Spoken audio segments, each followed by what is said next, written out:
Hey guys, so previous video la வந்து பாத்தீங்க அப்படினா உங்களுக்கு வந்து like types of matrix பாத்திருப்பீங்க. அதுக்கு அப்புறம் என்னென்ன ஆபரேஷன்ஸ் இருக்கு அதெல்லாம் வந்து பாத்திருப்பீங்க. இப்போ ஒரு லீனியர் ஈக்குவேஷனை எந்த மாதிரியான மெத்தட்ஸ்ல சால்வ் பண்ணலாம் அப்படிங்கறது பார்க்கலாம். சோ மூணு மெத்தட் இருக்கு. என்னென்ன அப்படினா Gaussian elimination, matrix inversion, Cramer's rule. So one by one வந்துட்டு நம்ம என்னென்ன அப்படிங்கறது பார்க்கலாம். First வந்து Gaussian elimination அப்படினா என்னன்னு பார்க்கலாம். ஸோ Gaussian eliminationல இந்த மாதிரி உங்களுக்கு லீனியர் ஈக்குவேஷன்ஸ் இருக்கு இல்லையா, ஸோ இந்த மாதிரி கொடுத்துருவாங்க. ஸோ இதை வந்து நீங்கள் Gaussian elimination யூஸ் பண்ணியும் பண்ணலாம், இல்லைனா மேட்ரிக்ஸ் இன்வர்ஷன் ஒரு Cramer's rule எது வேணால் யூஸ் பண்ணி பண்ணலாம். ஸோ ஃபர்ஸ்ட் நம்ம பண்ண போகிறது வந்து Gaussian elimination மெத்தட். ஸோ இங்கே பாருங்கள் மூணு ஈக்குவேஷன் கொடுத்துருக்காங்க நம்மளுக்கு. 2x plus 3y minus z is equal to 5, 4x plus y plus z is equal to 6, minus 2x plus 5y plus 2z is equal to minus 3 இந்த மாதிரி கொடுத்துருவாங்க.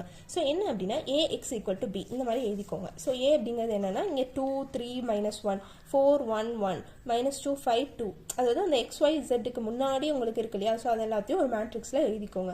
Next வந்து xy z, so அதை வந்து ஒரு ஒரு காலம்ல வந்து நீங்கள் எழுதிக்கணும். ஸோ இதையும் மல்டிபிள் பண்ணி இந்த மாதிரி ஃபார்மேட்டில் வரும் இல்லையா, ஸோ அதனால 5 6 minus 3 அதுவுமே வந்து 5 6 minus 3 அப்படிங்கிறது எழுதிக்கோங்க.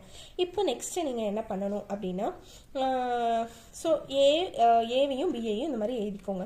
நெக்ஸ்ட் எழுதிட்டு நீங்கள் என்ன இந்த Gaussian eliminationல எப்படி வந்து ஸ்டெப்ஸ் என்ன ப்ரொசீஜர் என்ன பண்ணணும் அப்படிங்கிறது சொல்கிறேன். அதுக்கப்புறம் நம்ம சால்வ் பண்ணுறது வந்து அப்ரோச் எப்படிங்கிறது வந்து ஃபர்ஸ்ட் நான் சொல்கிறேன். நீங்கள் இந்த மாதிரி எழுதிக்கணும். டெமினன்ட் பி அப்படிங்கிறது எழுதிட்டு இந்த ஃபர்ஸ்ட் ரோக்கு இந்த நம்பருக்கு கீழே வர ரெண்டு நம்பர் இருக்கு இல்லையா, இது எல்லாத்தையுமே வந்து என்னவா பண்ணணும் அப்படின்னா 0 பண்ணணும். ஃபர்ஸ்ட் ரோவை யூஸ் பண்ணி இந்த இங்கே இருக்கிற நம்பர்ஸை வந்து 0 பண்ணணும். இதுதான் நீங்கள் வந்து ஃபர்ஸ்ட் பண்ணணும். ஸோ அது வந்து நீங்கள் இப்போ வந்து இங்கே பாருங்களேன், உதாரணத்துக்கு இங்கே செகண்ட் ரோவில் ஃபர்ஸ்ட் காலமில் ஃபர்ஸ்ட் நம்பர் உங்களுக்கு என்ன நம்பர் இருக்குது 4 இருக்குது. ஸோ இதை 0 பண்ணணும்னா இந்த நம்பர் கூட 2ஆல் மல்டிபிள் பண்ணி இதையும் மைனஸ் பண்ணால் 0 ஆகுமா? ஆகும். ஆனா நீங்க ஃபர்ஸ்ட் ரோவை எக்காரணத்தை கொண்டு சேஞ்ச் பண்ணக்கூடாது. எப்படின்னா இப்போ first row into 2 and subtract from the second row. ஓகேவா? இது வந்து செகண்ட் ரோல மட்டும்தான் இந்த சேஞ்சஸை பண்ணணும். நீங்க ஃபர்ஸ்ட் ரோ அப்படியே தான் இருக்கும், ஆனா ஃபர்ஸ்ட் ரோவை வச்சு செகண்ட் ரோவை சேஞ்சஸ் பண்ணணும். ஸோ அதுக்கப்புறம் வந்து பாத்தீங்க அப்படின்னா தேர்ட் ரோல வந்துட்டு தேர்ட் ரோல -2 இருக்கு. ஸோ ஃபர்ஸ்ட் ரோவையும் தேர்ட் ரோவையும் ஆட் பண்ணாலே உங்களுக்கு என்ன ஆகும்? 2 - 2. ஏன்னா இது ஆட் பண்ணும்போது இங்கே ஆல்ரெடி மைனஸ் இருக்கு. 2 - 2 என்ன ஆகும்? 0 ஆகும். ஸோ இந்த மாதிரி பண்ணும்போது உங்களுக்கு இந்த மாதிரி வரும். 2 0 0 3 -5 8 -1 3 1. இங்கேயும் அதே மாதிரி சேஞ்சஸ் நடக்கும். ஸோ நெக்ஸ்ட் என்ன அப்படின்னா இந்த செகண்ட் ரோ இருக்கு இல்லையா, இந்த செகண்ட் ரோல இந்த நம்பருக்கு கீழே இருக்கிற இந்த நம்பரை 0 பண்ணும். எப்படின்னு பார்த்துக்கோங்க. ஆக்சுவலி ஒரு ட்ரையாங்குலர் மேட்ரிக்ஸ் மாதிரி கொண்டு வரணும். தெரியுதா உங்களுக்கு? 0 0 0 இந்த மாதிரி கீழே வந்து உங்களுக்கு ட்ரையாங்குலர் மேட்ரிக்ஸ் மாதிரி கொண்டு வரணும். ஸோ இப்படி கொண்டு வரது எதுக்காக அப்படின்னு பார்த்தீங்கன்னா இங்கே இப்போ ஒரே ஒரு எலிமெண்ட் இருக்கா, இது வந்து Z, அந்த 29 Z is equal to -22. அப்போ Z வந்து ஈஸியாக கண்டுபிடிச்சிடலாம். ஸோ இப்படி கண்டுபிடிக்கும் போது உங்களுக்கு என்ன ஆகும் அப்படின்னா Z சப்ஸ்டியூட் பண்ணி இந்த செகண்ட் ஈக்குவேஷனில் YZ இருக்கு, இது XYZ, இது YZ, இது Z. ஸோ அப்போ வந்துட்டு Z கண்டுபிடிச்சிட்டிங்க அப்படின்னா Z வந்து சப்ஸ்டியூட் பண்ணுவீங்க. சப்ஸ்டியூட் பண்ணும்போது உங்களுக்கு என்ன ஆகும்? Y வந்து கிடைச்சிரும். ஸோ Y கிடைச்சதுக்கப்புறம் இந்த Y-ஐயும் Z-ஐயும் கொண்டு போய் இங்கே 2x plus 3y minus Z is equal to 5 அப்படின்னு போடுவீங்க. ஸோ இப்போ உங்களுக்கு Y-யும் கிடைச்சிருக்கு, Z-ம் கிடைச்சிருக்கு. ஸோ X மட்டும்தான் தேவை அப்படிங்கும்போது ஈஸியாக வந்து நீங்கள் X-ஐயும் கண்டுபிடிச்சிடலாம். ஸோ அப்படி கண்டுபிடிக்கும் போது XYZ இது மூணுமே கண்டுபிடிச்சிடலாம். இவ்வளோதான். இதுதான் வந்து Gaussian elimination மெத்தட். ஸோ வந்து நம்மளுக்கு ஸ்பீடாக ரிவிஷன் பண்ணணும் அப்படிங்கிறதுக்காக உங்களுக்கு ஸ்பீடாக ஒரு ஓவர்வியூ, எல்லாருக்கும் இது என்னன்னு தெரியும், உங்களுக்கு ஓவர்வியூ மாதிரி தான் கொடுத்துருக்கேன். ஸோ டீட்டெயிலான வீடியோ வேணும் அப்படின்னாலும் கமெண்ட் செக்ஷனில் கமெண்ட் பண்ணுங்கள். நான் உங்களுக்கு வந்து டீட்டெயிலாக பொறுமையாகவே ஒரு சம்மா வந்து போகிறேன். ஸோ நெக்ஸ்ட் மெத்தட் வந்து பார்த்தீங்க அப்படின்னா matrix inversion method. So matrix inversion method அப்படிங்கிறது வந்து என்ன மாதிரி ப்ரொசீட் பண்ணணும்னு சொல்கிறேன். ஸோ இப்போ AX ஈக்குவல் டு பி அதே மாதிரி இருக்குன்னு வச்சுக்கோங்க. இப்போது நம்மளுக்கு அந்த எக்ஸ் தானே கண்டுபிடிப்போம். நம்ம போன இதுலையுமே வந்து பார்த்தீங்க அப்படின்னா தெரியும் உங்களுக்கு வந்து நீங்கள் எக்ஸ் தான் வந்து கண்டுபிடிச்சிருப்பீங்க. ஸோ எக்ஸ் தான் கண்டுபிடிச்சிருப்பீங்க. ஸோ அதுக்கு வந்து நம்ம இந்த மாதிரி எழுதிட்டு இங்கே 0 கொண்டு வந்து இங்கேயும் 0 கொண்டு வந்து ஈக்குவேட் பண்ணி கண்டுபிடிச்சிருப்போம். ஸோ இதில் வந்து பார்த்தீங்க அப்படின்னா x is equal to அப்படின்னு போட்டிங்கன்னா A inverse of B. A inverse எப்படி கண்டுபிடிக்கணும்னு உங்களுக்கு தெரியும். 1 divided by determinant of A. அதுக்கப்புறம் இந்த ஏவியும் டியும் இங்கே வந்து நீங்கள் ரீப்ளேஸ் பண்ணிவிட்டு மைனஸ்னு போடுவீங்க. A inverse எப்போவுமே கண்டுபிடிக்க தெரியும் இல்லையா. ஸோ அந்த மாதிரி கண்டுபிடிச்சி இந்த டிட்டர்மினன்ட் ஆஃப் ஏக்கு வந்துட்டு நீங்கள் AD - BC அந்த மாதிரி போட்டுருவீங்க இல்லையா. ஸோ இப்படி கண்டுபிடிச்சிட்டு இதை A இன்வர்ஸை கண்டுபிடிக்கணும். இந்த A இன்வர்ஸை கண்டுபிடிச்சதுக்கப்புறம் இதை B கூட வந்து நம்ம மேட்ரிக்ஸ் மல்டிப்ளிகேஷன் எப்படி வந்து பண்ணணும்னு பார்த்தோம் இல்லையா, முன்னாடி வீடியோஸில் பார்த்துருப்போம். ஸோ அந்த அந்த மாதிரி மல்டிபிள் அந்த பி கூட வந்து மல்டிபிள் பண்ணுங்க அப்படின்னா உங்களுக்கு எக்ஸ் கிடைச்சிடும். நெக்ஸ்ட் வந்து கிராமர்ஸ் ரூல் மூலியமாகவும் உங்களுக்கு வந்து இந்த ஈக்குவேஷன்ஸை வந்து சால்வ் பண்ணலாம்.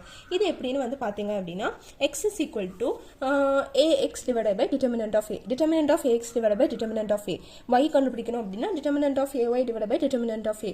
ஸோ இது என்னது டிட்டர்மினன்ட் ஆஃப் ஏஎக்ஸ்னா என்ன அப்படின்னு நமக்கு ஒரு மாதிரி டிட்டர்மினன்ட் ஆஃப் ஏனா உங்களுக்கு தெரியும். இப்போ வந்து இதுதான் ஏன்னு வச்சுக்கோங்க, ஏ எக்ஸ் பி இந்த மாதிரி தானே நம்மளுக்கு இருக்கும். A x is equal to B அப்படின்னு கொடுத்துருப்பாங்க அவங்க ஈக்குவேஷனை. ஸோ ஈக்குவேஷனாக கொடுத்துருந்தாங்கன்னா நீங்கள் அந்த மாதிரி இந்த மாதிரி தனித்தனியாக எழுதிடுவீங்க.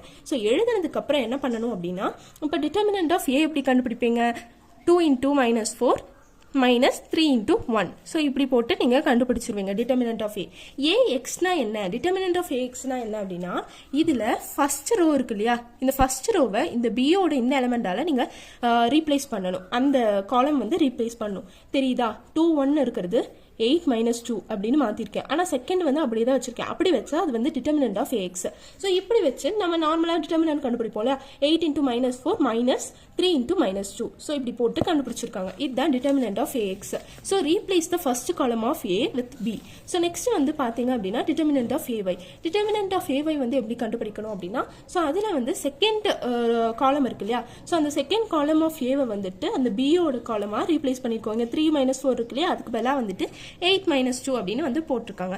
ஸோ இப்போ வந்து நம்ம நார்மலாக டிட்டர்மினன்ட் இப்படி கண்டுபிடிப்போம், 2 × -2 -8 × 1. ஸோ அப்படி வந்து கண்டுபிடிக்கும் போது உங்களுக்கு -12 வருது. ஸோ இவ்வளோதான். ஸோ இப்போ வந்துட்டு எக்ஸ் கண்டுபிடிக்கணும்னா நமக்கு ஃபார்முலா என்ன, determinant of x divided by determinant of A. So determinant of A x அப்படிங்கிறது நீங்கள் கண்டுபிடிச்சிருப்பீங்க. எவ்வளோ வந்திருக்கு, -26. டிட்டர்மினன்ட் ஆஃப் ஏங்கிறது நார்மலாக ஏயோட டிட்டர்மினன்ட். ஸோ அது கண்டுபிடிக்கும் போது -11. அப்போ -26 டிவைடட் பை -11 அப்படின்னு பண்ணும்போது 26 டிவைடட் பை 11. இதுதான் இந்த எக்ஸுங்கிற எலமெண்ட். அதாவது கேபிட்டல் எக்ஸுக்குள்ள இருக்கக்கூடிய XYZ இருக்கும்ல, இதே வந்து 3 ரோ 3 காலம் அந்த மாதிரி கொடுத்துருந்தாங்க அப்படின்னா XYZ 3 இருந்திருக்கும். ஸோ நம்மளுக்கு கொடுத்துருக்கிறது 2 × 2 மேட்ரிக்ஸ். இதில் XY அப்படிங்கிறது மட்டும்தான் இருக்கிற மாதிரி நம்ம கண்டுபிடிச்சிருக்கோம். ஸோ அதில் வந்து பார்த்தீங்க அப்படின்னா உங்களுக்கு Y கண்டுபிடிக்கிறதுக்கும் இதே மாதிரி தான். ஸோ இதில் வந்து determinant of AY divided by determinant of A அப்படிங்கிறது போடும்போது உங்களுக்கு வந்துட்டு Y வந்து கிடைச்சிரும். ஸோ இவ்வளோ தான். இதுதான் வந்துட்டு பார்த்தீங்க அப்படின்னா கிராமர்ஸ் ரூல். ஸோ நெக்ஸ்ட் வந்துட்டு இது ஃபுல்லாகவே வந்து நம்ம வந்து பார்த்தோம் அப்படின்னா எப்படி ஒரு லீனியர் ஈக்குவேஷன்ஸ் வந்து சால்வ் பண்ணுறது அப்படிங்கிறது பார்த்துருப்போம். ஸோ இதுக்கப்புறம் வந்து பார்க்க போகிற வீடியோஸில் வந்துட்டு நம்ம வந்து eigen values and eigen vectors பற்றி பார்ப்போம். ஸோ அன்டில் தட் இதில் எதுனா டவுட் இருந்தாலோ இல்லை உங்களுக்கு எந்த மாதிரி வீடியோஸ் வேணும் அப்படிங்கிறது வந்து எதுனா தேவைப்பட்டுச்சு அப்படின்னா கமெண்ட் செக்ஷனில் சொல்லுங்கள். ஸோ நம்ம அதுக்கு தகுந்த மாதிரி அப்ரோச் பண்ணலாம்.